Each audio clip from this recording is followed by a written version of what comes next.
UP police का exam crack करना है, पढ़ा कुछ है नहीं, कैसे एग्जाम क्रैक होगा। 20 दिन बचे, 20 दिन, और आप अब तक सोए हुए हो। मैं आपको बताऊंगा 20 दिन आपके लिए कितने इंपोर्टेंट होने वाले हैं। 20 दिन बहुत ही महत्वपूर्ण है आपके लिए। 20 दिन में क्या कुछ हो सकता है वो मैं आपके लिए बताऊंगा। जो बच्चे 1 साल से 6 महीने से 3 महीने से तैयारी कर रहे हैं, रेगुलर खाना पीना भी छोड़ दिया है, लाइब्रेरी में 15-15 घंटे पढ़ रहे हैं, ऐसे लोगों से आपकी फाइट है। 50 लाख फॉर्म पढ़े, मजाक नहीं है। एक सीट लेना कितना कंपटीशन होगा एक सीट के लिए, और आप लोग सोए हुए वक्त तक ना किताबें खरीदी है ना कुछ पढ़ा है, बस ये नोटिस कर लिया है कि 17-18 फरवरी को एग्जाम होना है, कुछ रणनीति नहीं बनाई है। ये 20 दिन आपके लिए बहुत ही इंपोर्टेंट होने वाले हैं। ये 20 दिन आपके लिए 12 साल का अनुभव है मुझे, 12 साल से इसी क्षेत्र में हूँ और इतने बच्चे सिलेक्ट कराए मैंने।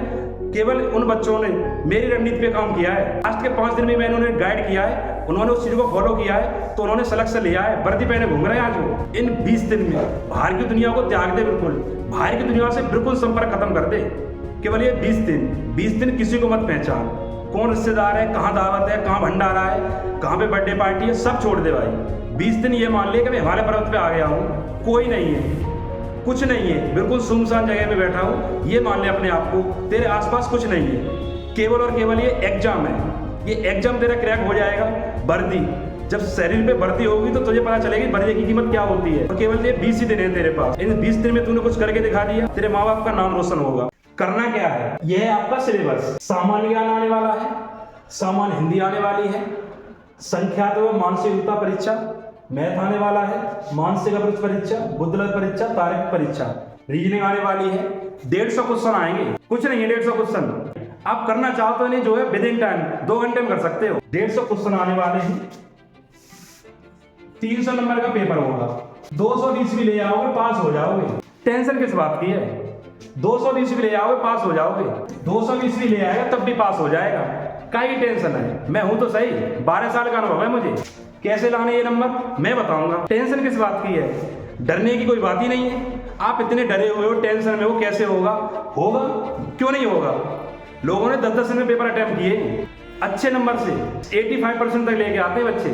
लास्ट के 10 दिन तैयारी करते हैं, मेहनत करते हैं। जिन लोगों ने 6 महीने से तैयारी की है, 1 साल से पढ़ रहा है, 3 साल से पढ़ रहे हैं, प्लानिंग कुछ नहीं है। 20 दिन आपके पास है, ये मेहनत करोगे आराम से ये नंबर लेके आ सकते हो। अब सुन मेरी प्लानिंग, करना क्या है, पर डे कितना पढ़ना है वो मैं बताऊंगा आपको। कितना पढ़ना है पर डे, 12 से 15 घंटे पर डे पढ़ना है। 12 से 15 घंटे पढ़ना है। तो नहीं पढ़ पाओ तो छोड़ दो पुलिस की नौकरी का सपना, इतने घंटे आपको पढ़ना ही पड़ेगा। जो बच्चे 1-1 साल से 15-15 घंटे पढ़ रहे हैं, उनसे आपका मुकाबला है, कैसे कर पाओगे। 12 से 15 घंटे पढ़ना है। सिलेबस आपका मैथ, रीजनिंग, हिंदी, जीएस, 37-38, 75 आपका ये दिया गया है, 75 आपका ये दिया गया है, 73 आपके 150 क्वेश्चन हो गए। मार्क कितने हो गए, 300। मतलब प्रत्येक क्वेश्चन 2 नंबर का है, चाहे वो मैथ का हो, चाहे रीजनिंग का हो, चाहे हिंदी का हो। आसान सब्जेक्ट है उसके भी 2 नंबर है, और कठिन क्वेश्चन है उसके भी 2 नंबर है। लाने कितने, 220 ले आओ, 220 तुम्हारी नैया पार हो जाएगी। अब प्रत्येक सब्जेक्ट में आपका प्रीवियस ईयर के जो क्वेश्चन हैं, उनकी प्लानिंग क्या है, आपको ये देखना है कि कहां से क्या पूछा गया है। ये है आपका जीएस। जीएस में बच्चों को सबसे ज्यादा लगता है क्या पढ़े क्या छोड़े, इतना सारा भंडार है जीएस का। अब बच्चे खोए हुए हैं, इतनी मोटी किताबें, इतिहास इतना बड़ा है, संविधान इतना बड़ा है, ज्योग्राफी इतनी बड़ी है, इकोनॉमिक्स है, साइंस है, करंट अफेयर है, स्टैटिक जीके है, इतना भंडार है जीएस का। 20 दिन में आप नाम भी याद नहीं कर पाओगे। लेकिन आपको करना क्या है, ये जो है सामान्य ज्ञान देखना है कि एग्जाम आपका 2012 में एग्जाम हुआ था, आपका 2020 के एग्जाम में, 2019 के एग्जाम में, 2018 के हैं, इनमें आपके कहां से कितने क्वेश्चन पूछे गए। सिलेबस यही है आपका, प्रीवियस ईयर वाले क्वेश्चनों के आप देखें कहां से क्या पूछा गया है, उसके आधार पे आप उन चीजों को नोटिस करें और वहां से आप पढ़ें। तो ये जो है सामान्य विज्ञान से 3 क्वेश्चन पूछे गए थे, 19 वाले में 6 पूछे गए आपके, और 18 वाले एग्जाम में 5 पूछे गए, और 18 वाले में आपके 5 पूछे गए, और आपके ये वाले 3-2 पूछे गए। इतिहास से आपके क्वेश्चन पूछे गए, भारतीय संविधान से पूछे गए, भारतीय अर्थव्यवस्था से पूछे गए, भारतीय कृषि से 2 क्वेश्चन पूछे गए। आपका ये उत्तर प्रदेश सामान्य ज्ञान से, आपका उत्तर प्रदेश से आपके 3 क्वेश्चन पूछे गए थे। पुलिस एवं प्रशासनिक व्यवस्था से आपके 5 क्वेश्चन पूछे गए। पुलिस एप्टीट्यूड आपका एग्जाम में क्वेश्चन हमेशा आते हैं कि आप पुलिस में भर्ती हो रहे हैं और पुलिस में आप नौकरी कर रहे हैं, तो वहाँ से आपके क्या कार्य रहेंगे और कैसे आपको जो है अपने आप को जो है प्रिपेयर करना है, कि आपके कार्य क्या होंगे और आपको जब वर्दी मिल जाएगी तो आप कैसे वर्क करेंगे, उसके आधार पर आपके क्वेश्चन पूछे जाते हैं पुलिस एप्टीट्यूड में। मानव अधिकार पूछा गया है कि मानव के अधिकार क्या दिए गए, ये टॉपिक है आपका। आंतरिक सुरक्षा और आतंकवाद सबसे बड़ा मुद्दा है इस समय, आंतरिक सुरक्षा और आतंकवाद। भारत और उसके पड़ोसी देशों के बीच संबंध, यहाँ से आपके क्वेश्चन बन गए हैं। राष्ट्रीय और अंतर्राष्ट्रीय महत्व की सामायिक घटनाएं 6 नंबर, सबसे ज्यादा करंट में राष्ट्रीय और अंतर्राष्ट्रीय महत्व की घटनाएं। करंट अफेयर है आपका, इतना ही पढ़ना कि राष्ट्रीय और आपके जो है अंतर्राष्ट्रीय मुद्दे क्या हैं। राष्ट्रीय एवं अंतर्राष्ट्रीय संगठन आपके पूछे। विमुद्रीकरण में उसका प्रभाव, विमुद्रीकरण का मतलब क्या होता है, आपका नोटबंदी हुई थी, जो नोटबंदी हुई थी तो वहां से आपके क्वेश्चन पूछे जाएंगे कि नोटबंदी हुई थी, कब हुई थी, कौन से नोट बंद किए गए थे, उनकी जगह पे कौन सी करेंसी जारी की गई थी, तो नोटबंदी से क्वेश्चन बनना ही बनना है। साइबर क्राइम, आप जो है इंटरनेट से जुड़े हुए हो तो आप साइबर क्राइम बहुत देखते हैं। उसमें क्या है आपका कि इंटरनेट पे फ्रॉड हो रहा है, अकाउंट हैक हो जाते हैं, अकाउंट साफ हो गए, पैसे काट लिए, ये साइबर क्राइम है। इसके बारे में कुछ पूछेगा, इसके बारे में आपको पढ़ना है। उसके बाद जीएसटी, वस्तु एवं सेवा कर, इसके बारे में पूछना है, तो ये आप 1 नंबर का आएगा।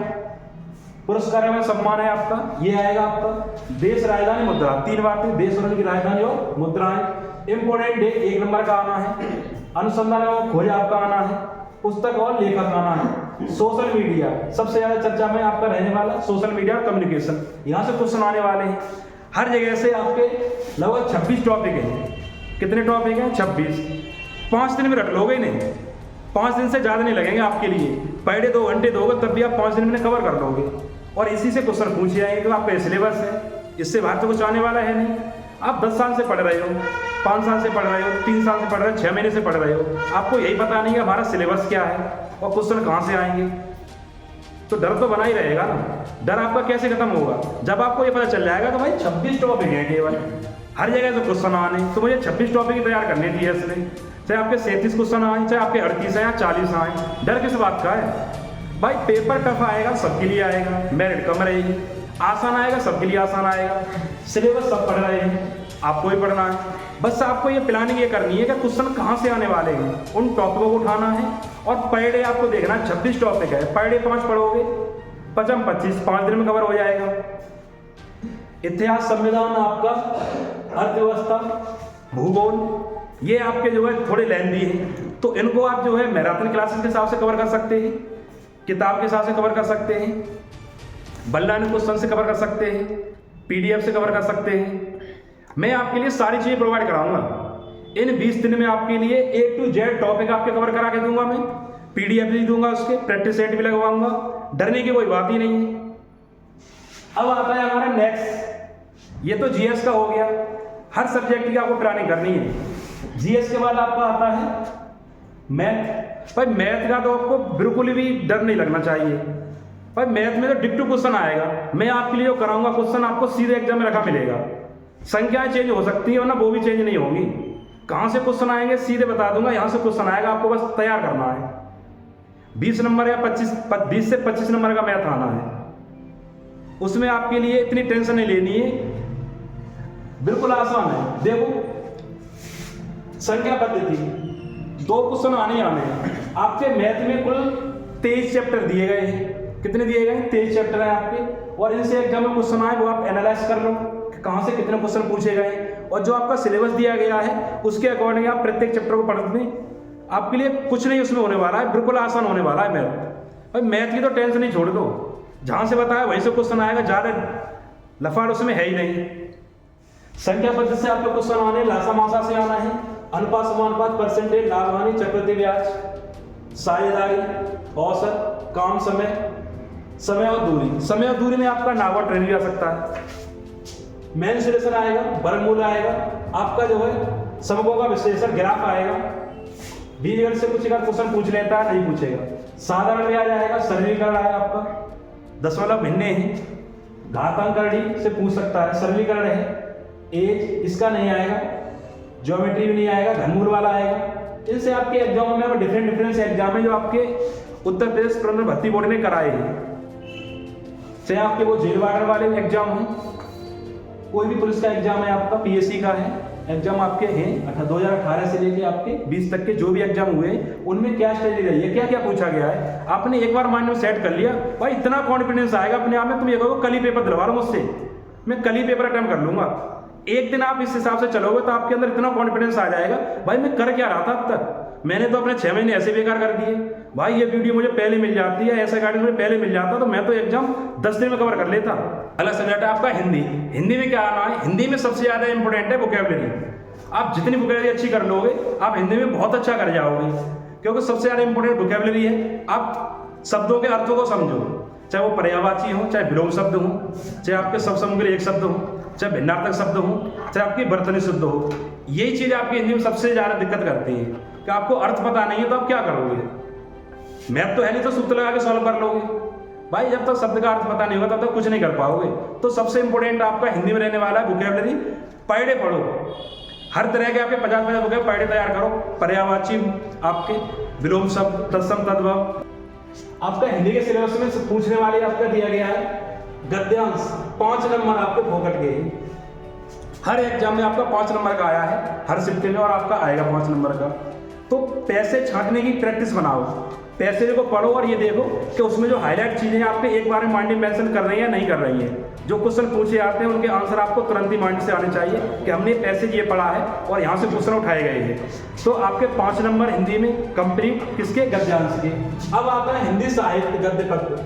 जो साहित्य में आपकी रचनाएं हैं वो आपके जितने भी इतिहास में महापुरुष रहे उनकी कुछ महत्वपूर्ण पुस्तकें हैं, और आपके हिंदी में गद्य पद्य के कुछ इंपोर्टेंट आपके लेखक हैं, उनकी रचनाएं हैं वो पूछी जाती हैं। तो उनको भैया एक बार पढ़ लो, हर एग्जाम में पूछी जाती हैं, और जो कॉमन है आपकी एग्जाम में ज़्यादातर पूछी जा रही है उन्हीं तैयार कर लो, वहीं से पूछी जाएंगी। नहीं तो नई आपकी बुक नहीं पूछी जाती, वो आपकी करंट अफेयर पूछी जाएंगी। हिंदी में आपकी रचना पूछी जाएंगी, पुरानी पूछी जाएंगी, और पुरानी आपकी गिनी चुनी है, गिने चुने आपके राइटर है, गिनी चुनी रचना एक बार तैयार कर लोगे तो साहित्य का कोई क्वेश्चन आपका छूटने वाला है। उसके बाद आपका आता है हिंदी व्याकरण, वर्णमाला, संज्ञा, सर्वनाम, विशेषण, लिंग, वचन, कारक, क्रिया, क्रिया विशेषण और वर्तनी। ये आपके एक साथ टॉपिक दिए गए, यहाँ से क्वेश्चन आपके मोस्टली पूछे जाते हैं, ग्रामर का पार्ट है। ग्रामर में आपको ये नहीं आता तो कुछ नहीं आता हिंदी में भाई, बहुत इंपॉर्टेंट ये पार्ट है हिंदी व्याकरण का। वर्णमाला, संज्ञा, सर्वनाम, विशेषण, लिंग, वचन, कारक और क्रिया विशेषण और वर्तनी। वर्तनी का सबसे ज्यादा है, वर्तनी शुद्ध पूछ लेता है, बाकी शुद्ध दोनों तरह के क्वेश्चन आते हैं करेक्शन करने के लिए। पार्ट ब्रेक पूछ लेगा, किस पार्ट में लगती है ये पूछता है आपका, ठीक है। उसके बाद आता है विलोम शब्द, पर्यायवाची, ये आपकी वोकैबुलरी है। विलोम शब्द, पर्यायवाची, खाली स्थानों की पूर्ति। अब आता है आपका शब्द ज्ञान। शब्द ज्ञान आपका वोकैबुलरी आपकी तत्सम तद्भव, अनेकार्थी, उपसर्ग, प्रत्यय, यौगिक शब्द, भिन्नार्थक शब्द, एकार्थी शब्द, मुहावरे, वाक्यगत शुद्धियां, शब्द समूह के लिए एक शब्द, संधि, समास, रस, छंद, अलंकार, कृदंत। वाच्य आते हैं आपके, काल आते हैं, अव्यय आते हैं, विराम चिन्ह आते हैं, और आपके पत्र लेखन कौशल, ये आपके टॉपिक में नहीं है तो ये नहीं आएगा, ये आपका और एग्जाम पूछ लिया जाता है। तो ये आपका हिंदी का सिलेबस है भाई, कुछ नहीं है हिंदी के सिलेबस में। वर्णमाला से पढ़ना शुरू करो, 5 या 6 घंटे पढ़ोगे तो आधी ग्रामर आपकी खत्म हो जाएगी एक दिन में। अगले दिन में आधा रह गया उसे कवर कर लो।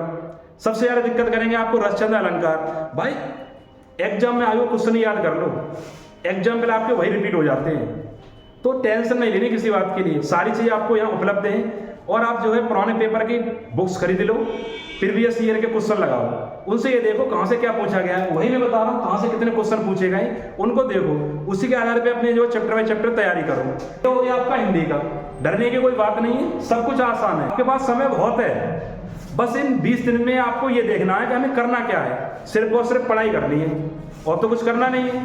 बाहरी दुनिया से संपर्क खत्म करना है। कोई कुछ भी कह रहा है आपसे, बस उसके लिए एक शब्द रख लो, केवल ना। कोई कुछ भी कहे, दावत है, भंडारा है, शादी है, विवाह है, जन्मदिन है, दोस्त के साथ पार्टी है, क्रिकेट मैच है, खेत में काम है, नंसार जाना है, मम्मी के साथ जाना है, शिक्षक के साथ जाना है, भाभी के साथ जाना है, कहीं मत जाओ, सबसे मना कर दो बस। और केवल केवल पढ़ाई पर फोकस करो, खाना पीना छोड़ दो। जब ये लगे कि हम थक गए माइंडली, उसके बाद सोचो 10-5 मिनट का ब्रेक लेना है तो तब ब्रेक लो, पढ़ते रहो। 20 दिन ये मान लो कि आपके लिए जीने मरने वाले दिन हैं। अब आपका नेक्स्ट सब्जेक्ट आता है, नेक्स्ट आपका दिया गया है रीजनिंग। भाई यही आपका सिलेक्शन कराएगी, पूरा सिलेक्शन इसी पे डिपेंड है, रीजनिंग पर। क्योंकि ये मेंटली होता है आपका, आपका माइंड कितना अच्छा वर्क करता है, चीज़ों को कितनी जल्दी समझता है, फोकस करता है, आप कितनी जल्दी डिसीजन ले सकते हैं। डिसीजन मेकिंग है आपका पूरा। रटने वाले वो रटी जाएंगे, याद करने वाले एक समझना है टोटल। हर चैप्टर आपका समझने वाला है, हर कॉन्सेप्ट आपका ऐसा है, आप समझेंगे तभी कर पाएंगे। रीजनिंग आपकी 3 पार्ट में होगी, वर्बल, नॉन वर्बल और लॉजिकल। यहाँ पे जो बच्चे लॉजिकल को समझ लेंगे वो पूरी रीजनिंग कर लेंगे, क्योंकि सबसे कठिन है लॉजिकल, और लॉजिकल के ऊपर आपका वर्बल नॉर्मल दोनों चलते हैं। लॉजिकल का मतलब यह है कि आपको अपने आप को ऐसे प्रमोट करना है कि जैसे आप एक अधिकारी हैं। भाई ये मान लो आप जिले के डीएम हैं, और डीएम आप पे जैसे डिसीजन लेगा वैसे डिसीजन आपको लेने रीजनिंग के अकॉर्डिंग, कि मुझे भाई करना क्या है। भाई आपको एक दिन के लिए मुख्यमंत्री बना दिया जाए तो भाई आप करोगे क्या? कुर्सी पे सो जाओगे बैठ के? सोना नहीं है, आपको ये रियलाइज करना है कि एक मुख्यमंत्री का कार्य क्या होता है। भाई पूरा प्रदेश देखना है उसे। रीजनिंग आपकी इसी तरह से है कि आप रीजनिंग से ये सीखेंगे कि आपको अगर एक गांव की जिम्मेवारी दे दी जाए तो उस एक गांव में आपकी व्यवस्था खराब हो गई है, शांति व्यवस्था भंग हो चुकी है, और आपको भेजा जा रहा है, लोगों को समझाना भी है और वहाँ पे सुधार भी करना है और पूरा माहौल शांत करना है। क्या करोगे जब आपने इन चीज़ों को पहले नहीं समझाया? तो आप कुछ नहीं कर पाओगे। देखा होगा कहीं कहीं पर माहौल खराब होता है, पुलिस तुरंत एक्शन लेती है, मामला शांत हो जाता है, और कहीं कहीं पर उल्टा हो जाता है कि मामला शांत नहीं हो पाता है, फिर पूरी फोर्स बुलानी पड़ती है। तो भाई आपके अंदर एबिलिटी होगी तभी तो आप उन चीज़ों को कर पाओगे। सामने वाले को क्या समझा पाओगे जब आप क्वेश्चन नहीं सॉल्व कर पा रहे? तो यहाँ पे आपको क्या करना है, अपने माइंड का यूज करना है टोटली। ये करना है कि डिसीजन जो लेना है, अपने आप को ये प्रमोट करना है कि मैं ऑलरेडी पुलिस में हूँ या किसी अच्छे पद पे हूँ और मुझे डिसीजन लेना है, तो कैसा डिसीजन लूंगा? बस पूरी रीजनिंग इस पर डिपेंड करती है। तो यहाँ पे आपके क्वेश्चन जो है गणितीय संक्रियाएं हैं। भाई चीज़ों को बदल दिया जाए तो आप क्या करोगे? प्लस का माइनस, माइनस का प्लस करके आपसे कैलकुलेशन करवाए तो आप डायरेक्ट कैलकुलेशन करोगे या चेंज करोगे? तो आपको चेंज करनी पड़ेगी। भाई आप नौकरी कर रहे हो किसी के अधीन, जो आपके लिए कार्य दिया जाएगा उसे आपको फॉलो करना है। आप किसी के अधीन कार्य कर रहे हो, आपसे बड़ा अधिकारी आपको इंस्ट्रक्शन देगा तो आपको उसको फॉलो करना है, ना कि अपना दिमाग लगाना है। जैसा आपको वर्क दिया वैसा करना है। इसलिए आपका कौन सा आता है? गणितीय संक्रिया। भाई दिशा परीक्षण आएगा, डायरेक्शन, दिशाएं आपको पता है कि मेरा काम उत्तर में पूरब में है, वो कुछ नहीं, बस आपको दिशाएं पढ़ाई के अकॉर्डिंग चलनी है। पढ़ाई के अकॉर्डिंग आपका ऊपर उत्तर होता है, नीचे दक्षिण होता है, इधर पूरब होता है, इधर पश्चिम होता है। बस इसके अकॉर्डिंग आपको सॉल्व करना है किताब से। ये नहीं देखना है कि भाई मेरा गांव इधर है, बुआ का घर इधर है, कुछ नहीं, केवल आपको इसके अकॉर्डिंग चलना है। तो ऊपर उत्तर, नीचे दक्षिण, इधर पूरब, इधर आपका पश्चिम, इसके हिसाब से आपको क्वेश्चन सॉल्व करने। दिशा परीक्षण की सादृश्यता परीक्षण संबंधात्मक आपका 3 जगह इसका चैप्टर का जिक्र किया गया पुलिस के सिलेबस में। 3 जगह आपको ये तोड़ के दिया गया है अलग अलग नाम से। टेंशन नहीं लेनी है, सादृश्यता ये 3 जगह दिया है, कोई दिक्कत नहीं है। कथन और पूर्वानुमान, भाई सबसे इंपॉर्टेंट ये कथन पूर्वानुमान आपका लॉजिकल का है। पूर्वानुमान लगाना है आपके लिए कि कोई भी कार्य हो रहा है उसके पीछे वजह क्या है, उस वजह को नोटिस करना है। भाई कोई आपके घर में आया पुलिस वाला, या पुलिस आपके घर में आई, आपके पिताजी को पकड़ के ले गई, तो बस आप मोहल्ले वाले जो सोच रहे हैं वो वही आपका पूर्वानुमान है कि भाई इन्होंने कुछ ना कुछ ऐसा कांड किया है इसलिए पुलिस पकड़ के ले गई है। पूर्वानुमान यही होता है कि जो घटना घटी उससे पहले की वजह क्या रही है, ये पूर्व धारणा है आपका। उसके बाद शब्द संरचना परीक्षण, घड़ी आएगा, कथन और मानसिक अभिरुचि, आपकी मेंटल एप्टीट्यूड। भाई देखो 16 लिखा हुआ है, सबसे ज्यादा क्वेश्चन पूछेगा यहाँ से। मानसिक योग्यता, समझ रहे हो ना, कि आपकी मेंटली चेक की जाएगी, आपके अंदर कितना दिमाग है, आप कैसे डिसीजन ले पाते हैं। भाई इसमें आपके 16 क्वेश्चन दिए गए हैं, 16 क्वेश्चन बहुत होते हैं। भाई ये मान लो 16 नहीं आएंगे तो 5 आएंगे, 10 आएंगे, कुछ तो आएगा। सबसे ज्यादा आपके क्वेश्चन यहाँ से उठाएगा एग्जामों में। उसको दिया प्रत्यक्ष बोध ज्ञान, असमान को चिन्हित करना। असमान को चिन्हित करना मतलब बरीगढ़, ये आपका भिन्न बताना है। 3 समान है, एक अलग है। आपका बरीगढ़ चैप्टर का है असमान को चिन्हित करना। शब्द क्रम व्यवस्था परीक्षण, कोडिंग डिकोडिंग, कैलेंडर, आकृति श्रृंखला, रक्त संबंध, आकृति वर्गीकरण, आकृति निर्माण, कागज काटना मोड़ना। क्रम व्यवस्था परीक्षण रैंकिंग का है आपका, 2 क्वेश्चन पूछे गए, पासा से पूछा गया है। समान आकृति, आकृतियों में समान जो कौन कौन सी उनको बताना है। अंग्रेजी वर्णमाला परीक्षण, यहाँ से क्वेश्चन पूछा गया है। घन और घना पूछा गया है। आकृतियों का समूह, पहली परीक्षण कथन और निष्कर्ष। भाई कथन के अकॉर्डिंग आपके निष्कर्ष निकलते हैं। कोई बात कही है उसके कुछ ना कुछ मायने होते हैं, वो मायने आपको बताने हैं। भाई आपसे आपका दोस्त कह रहा है कि तू बहुत स्मार्ट है, बहुत इंटेलिजेंट, बहुत अच्छा है, तो ये मान लो आपको मक्खन लगा रहा है। आपके मन में क्या चल रहा है आप सोच सकते हैं, ये कुछ चाह रहा है मुझसे, तो उसका निष्कर्ष जो निकला नहीं निकला कि ये मुझसे या तो मोबाइल लेना चाह रहा है या पैसे लेना चाह रहा है, कुछ ना कुछ आपसे चाह रहा है। ये निष्कर्ष निकलता है। तो हमें कोई भी कथन है उसका निष्कर्ष निकाल के देना है कि क्या मतलब, इसके मसला क्या है। बैन आरेख और आरेख निरूपण आपके दो पार्ट हैं, यहाँ से क्वेश्चन आ रहा है। सन्निकट आकृतियां, सन्निकट आकृति पूछेगा, आकृति पूर्ण करना, निर्णायक क्षमता। अब बात आ गई आपको डिसीजन लेना है, डिसीजन मेकिंग आपका जितना अच्छा आपका डिसीजन मेकिंग होगा आप जो है उतना अच्छा परफॉर्म कर पाएंगे किसी भी क्षेत्र में। आकृतियों को गिनना, दर्पण और जल प्रतिबिंब, आंकड़ों की पर्याप्तता, आंकड़ों की पर्याप्तता, आंकड़ों की पर्याप्तता में आपका घड़ी, कैलेंडर, रक्षाबंधन इनसे क्वेश्चन होते हैं। आपका एक क्वेश्चन दिया होगा कि राम का उत्तर की ओर है, आपको बताना है। दो स्टेटमेंट दिए हुए, स्टेटमेंट से आपको बताना कि दोनों से आंसर निकलेगा, एक से निकलेगा या दोनों से नहीं निकलेगा। ये आंकड़ों की पर्याप्तता होती है आपकी। औपबंधिक संख्या अक्षर प्रतीक और आपका औपबंधिक संख्या अक्षर प्रतीक आपका यहाँ से क्वेश्चन पूछा जाता है। न्याय निर्माण यहाँ से पूछा जाता है। आकृति सादृश्यता आपका एक पूरी रीजनिंग आ गई, इसमें वर्बल, नॉन वर्बल और लॉजिकल पूरी रीजनिंग का मिक्सअप आ गया। टेंशन बिल्कुल नहीं लेनी है आपको, पहले आपकी प्लानिंग के हिसाब से काम करना है, पढ़ना है। भाई ये तो आपको जितनी आपके अंदर टेंशन थी दिमाग में, क्या करूं क्या नहीं करूं, परेशान हो रहे थे, भाई टेंशन ले लेके आपने अपने आप को बिल्कुल माइनस में आप पहुंच गए थे। वो आप इतना कॉन्फिडेंस मिला होगा कि भाई कुछ नहीं है, अब तक मैं सोता रहा, कोई दिक्कत नहीं। लेकिन अब तो आप जाग चुके हो, बस जुट जाओ, लग जाओ, बस इस हिसाब से प्लानिंग से काम करो। अब मैं तेरे लिए बताऊंगा बच्चे बोनस टिप। बोनस टिप क्या है? एक भाई रीजनिंग कराएगी तेरा सिलेक्शन, तो रीजनिंग के क्वेश्चन आपके कम से कम 50 प्लस आने वाले हैं। कितने आने वाले? 50 प्लस क्वेश्चन रहेंगे आपके रीजनिंग के। मैथ आपका 25 प्लस माइनस रहने वाला है। तो जो भरपाई आप रीजनिंग आपको मोस्टली आपको सही करनी है, गलत कुछ नहीं करना है। मैथ में आपका कम ज़्यादा हो जाए कोई दिक्कत नहीं, लेकिन यहाँ कम ज़्यादा नहीं होना चाहिए। यहाँ पे आपको कोशिश ये करनी है कि आपको ज़्यादा से ज़्यादा रीजनिंग में फोकस करना है और क्वेश्चनों को गलत नहीं करना है। अब बात आती है आपकी जीएस की। जीएस में आपका कुछ भी कम रहता है तो उसका बैकअप लेना है किससे? हिंदी से। रीजनिंग आप कम क्वेश्चन कर पा रहे हो तो उसकी भरपाई आप कहाँ से कर लोगे? हिंदी से कर लोगे, तो ये भी आपका सही हो जाएगा। ये मिला के आपका 75 था और ये भी आपका 75 था, तो 75 कितना हो गया आपका? 150 हो गया। ठीक है, अब 150 में आपको कमी कहाँ कर सकते हो? भाई जीएस में थोड़ी कटौती हो सकती है, पेपर टफ आता है तो थोड़ी मैथ में हो सकती है, लेकिन ये आपके सिलेक्शन वाले बैकअप है दोनों। रीजनिंग से सिलेक्शन होना है और हिंदी से आपकी इधर की भरपाई होनी है।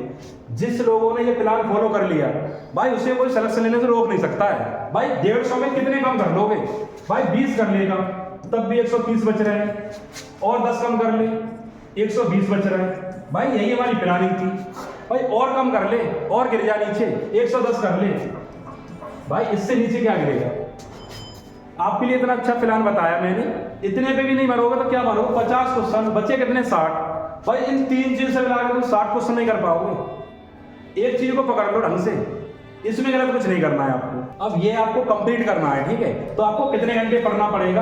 आपको टाइम तो देना ही पड़ेगा। सबसे ज्यादा समय आप दोगे, सबसे ज्यादा टाइम आपको देना है रीजनिंग के लिए और हिंदी के लिए। भाई 12 से 15 घंटे पढ़ना है, तो कम से कम रीजनिंग के लिए आप 4 से 5 घंटे रिजर्व कर दो कि इतने घंटे आपको पर डे रीजनिंग को देना ही देना है। चाहे भले ही आपको चैप्टर बहुत अच्छे से आता हो, लेकिन उसकी रिवीजन करनी है, प्रैक्टिस करनी है। जितने ज्यादा क्वेश्चन लगा पाओ उतने क्वेश्चन लगाओ। क्वेश्चन लगाने से रीजनिंग क्लियर होगी, ना कि आपको एक एक क्वेश्चन पढ़ने से। हिंदी जितनी आप कर पाओ, ये भी 3 से 4 घंटे पढ़ो, 8 घंटे हो गए। बाकी बचा समय आपका जीएस का है। भाई जीएस को पढ़ो, जीएस में वही टॉपिक पढ़ो जो सिलेक्टेड है और एग्जाम में आते हैं। जहां से क्वेश्चन पूछे आते हैं वही टॉपिक को उठाओ और उन्हीं टॉपिक को पढ़ो। पूरी मतलब आला पढ़ने की जरूरत नहीं है, वरना जीएस में आप खो जाओगे, पता नहीं कर पाओगे आपको तैयार क्या है, भूल क्या गए। बिल्कुल हाईलाइट चीजें पढ़ो जो एग्जाम में सिलेबस गाइड आने वाली है। मैथ, भाई मैथ में तो आपका बिल्कुल ओपन है कि ये चैप्टर है आपके, यहाँ से क्वेश्चन आने, उन्हीं टॉपिक को उठाओ, उन्हीं टॉपिक में प्रैक्टिस करो। प्रैक्टिस सेट से क्वेश्चन देखो, पुराने पेपर से क्वेश्चन देखो, और उनकी इसको भी आप पहले 2 से 3 घंटे देने हैं आपको, ठीक है? और जीएस के लिए आपको 4 से 5 घंटे इसको देने हैं। अब मैं बताऊंगा आपको पढ़ना किस समय है। सबसे ज्यादा आपको पढ़ने का सबसे अच्छा समय होता है कि हमारा जो माइंड है, हमारा जो माइंड है आपका, वो सबसे ज्यादा 100% वर्क करता है मॉर्निंग टाइम में। सुबह भाई 4 बजे से उठ के कम से कम 8 या 9 बजे तक ये 5 घंटे मॉर्निंग के निकालो। यहाँ पे चीजें आपको 100% तैयार होंगी। शाम के 5 बजे पढ़ोगे तो मुश्किल से आपका दिमाग 20% वर्क करेगा, और यहाँ पे 100% वर्क करेगा। जो चीज़ें शाम को 50 घंटे में तैयार होंगी वो आपकी 10 घंटे में सब तैयार हो जाएंगी। भाई आपका माइंड जो है थका हारा होता है शाम के समय में। रात को सोने के बाद में आप उठेंगे तो भारी वातावरण से डिस्कनेक्ट होंगे। अपने आप को भारी वातावरण से कनेक्ट नहीं करना है। जैसे आप सो के उठेंगे, वह किताब उठाएंगे, कम से कम 4 से 5 घंटे पढ़ेंगे पहले। जीएस और हिंदी इन दोनों सब्जेक्ट के लिए मॉर्निंग टाइम रखो, क्योंकि ये चीज़ें आपकी याद करने वाली है, समझने वाली है। जितना समय देना है रीजनिंग हिंदी के लिए मॉर्निंग वाला देना है। मैथ आपका रीजनिंग कैलकुलेशन वाली है। खाना पीना खा के आराम से जो है उन्हें जो है दिन में कवर कर सकते हैं। भाई ये 20 दिन जो है यहाँ से घटने शुरू हो जाएंगे। काउंटडाउन शुरू हो गया है। 20 से 19 होंगे, 19 से 18 होंगे, लास्ट में आपका बन आ जाएगा। पहले आपको दिन जैसे कम होगा वैसे आपको सिलेबस कम करना है और चीज़ों को समझना है। टेंशन बिल्कुल नहीं लेनी है। 12 साल का अनुभव है मुझे, और मैंने इतने बच्चे सेलेक्ट करा के दिए हैं, और तेरा तो सिलेक्शन 100% है। बस इन चीज़ों को फॉलो कर ले। हर सब्जेक्ट के हिसाब से टिप्स दूंगा, हर सब्जेक्ट के हिसाब से आपको क्लासेस दूंगा। प्रत्येक चीज़ को इतने आसान वे में समझा के दूंगा कि आप एक बार पढ़ेंगे दोबारा पढ़ने की जरूरत नहीं है। कॉन्सेप्ट आपका 100% क्लियर होगा। बस लग जाओ आज से मेहनत पे। इतनी मेहनत करो कि घर वाले भी कहेंगे हाँ हमारा बच्चा इतनी मेहनत कर रहा है, वो 100% सेलेक्ट होगा। वो खुद अपने आपको दुआएं देने लगेंगे, हाई मेरा बच्चा सेलेक्ट होगा, मुझे पता है वो कैसे मेहनत कर रहा है, उसमें इतना बदलाव कैसे आया। वो खुद आश्चर्यचकित होंगे। आपके अंदर इतना बदलाव आ जाएगा इसे देखने के बाद में कि आप अपने आप को इतना फील महसूस करोगे कि हाँ भाई मैं तो कर सकता हूँ। भाई सुंदरकांड लिख गया था पूरा बजरंगबली को बल याद दिलाने के लिए। आपने सुंदरकांड सुना होगा। वो केवल इस बात के लिए लिखा गया था आई आप इतने महाबली हो, समुद्र को लांघ सकते हो। वो अपना बल भूल गए थे। भाई आपके अंदर भी वो क्षमता है। भाई आप नहीं करोगे तो कौन करेगा। ये 62,000 जगह जो आई है, 60,000 जगह, वो तुम्हारे लिए तो आई है। मंगल ग्रह से लोग आएंगे नहीं इस भर्ती में सेलेक्ट होने के लिए। तुम्हें सेलेक्ट होना है और तुम्हारे लिए वर्दी बनी है, फिर लेना क्यों नहीं चाह रहे हो। भाई वर्दी पहने के घूमो अभी से। भाई तेरा सिलेक्शन पक्का है, बस ये 20 दिन प्लानिंग कर लो। देख भाई मुझे तुझसे कुछ नहीं चाहिए। जो लोग भटक रहे हैं, भाई तू तो भटकना बंद हो गया आज से। तू तो लग गया मेहनत पे अभी से तूने अपनी किताबें सेलेक्ट कर ली, अभी से पढ़ने लग गया। भाई कुछ नहीं चाहिए तुझसे। बस जो बच्चे भटक रहे हैं, जो तेरा साथी है, मित्र है, दोस्त है, भटक रहा है, वो इस टेंशन में है कि मैं क्या करूं, इतना कम समय रह गया है। भाई उसको ये वीडियो शेयर कर दे। मुझे लाइक सब्सक्राइब कुछ नहीं चाहिए, बस उसको भी ये बता दे कि भाई तू भी कर सकता है। जब मैं कर सकता हूं तो तू भी कर सकता है। बस इस वीडियो को शेयर कर दे अपने दोस्तों में।